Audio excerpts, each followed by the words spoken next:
Chapter 2 of The Metal Giants by Edmond Hamilton.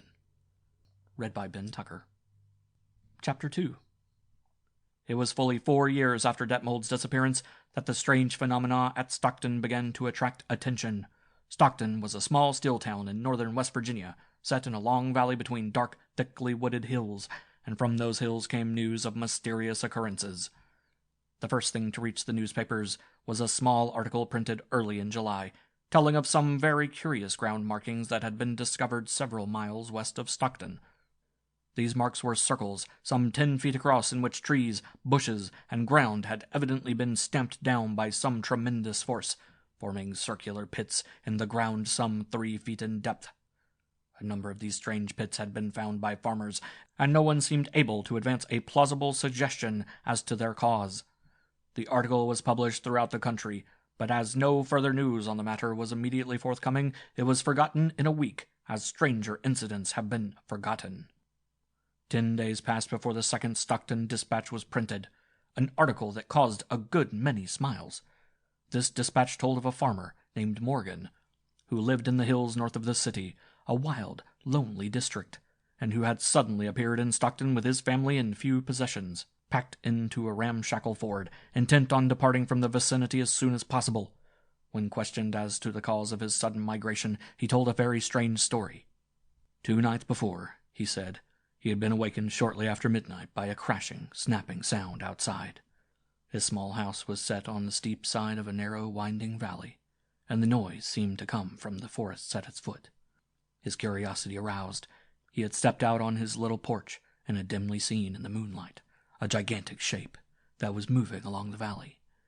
He described it very vaguely as being a monstrous parody of a human figure, with 2 huge legs or supports, all of 300 feet in height, and for body, a large cylindrical mass.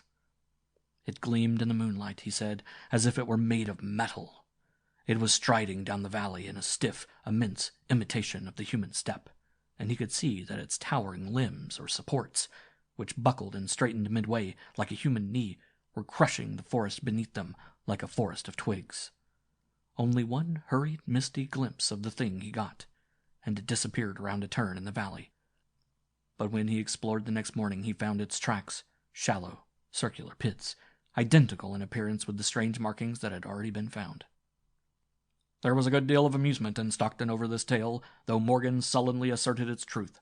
When it was reprinted throughout the country, the story was generally accompanied by some humorous comment regarding the powers of West Virginia moonshine and the progressiveness of the day, when tipplers now saw weird machines instead of the traditional serpents. But the next day, after Morgan and his family had clattered out of Stockton in the rickety little car, it occurred to an inquisitive newspaper reporter to drive out to the valley and gather some information. Not that he put any faith in Morgan's story, but in order to get the views of the man's former neighbors, the farmers of that section. Early that evening the reporter returned, and the news he brought set Stockton a-buzzing with conjecture and argument. For he had not only found the markings Morgan had described, he had definitely ascertained that before the night in question no such marks had been seen in the little valley, and the few families who made their homes in that district were not laughing over the matter, but seemed considerably perturbed.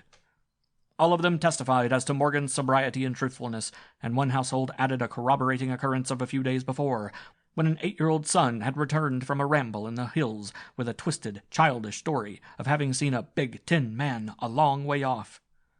Such was the information the reporter brought back, and it caused excited discussion through all the town. Was such a thing possible? Could Morgan's story have been true?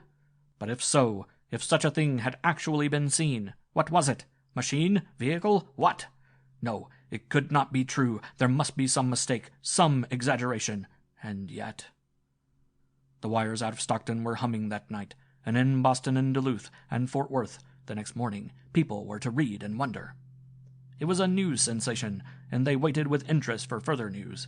Whatever happened, the reporters would get it and serve it up in their daily paper, with photographs made on the spot and a diagram to make it all clear.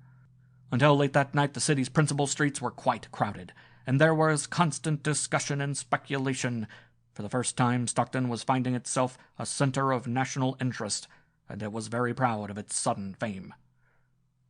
Once an hour before midnight a great light was seen above the northern hills, a brilliant shaft of purple light that swept across the sky like a gigantic flaming finger, then faded into darkness.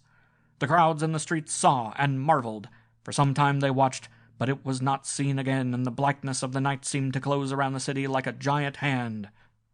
From the steel mills great tongues of red flame shot up, soaring, beautiful, conveying a warm quality of reassurance against the vast, brooding darkness. The mighty furnaces and towers, standing out black and austere against the glare of molten steel, held within them a calm, silent encouragement, as if proclaiming the greatness and power of their builder, man. But the flame shot sky behind them like blood. End of chapter 2.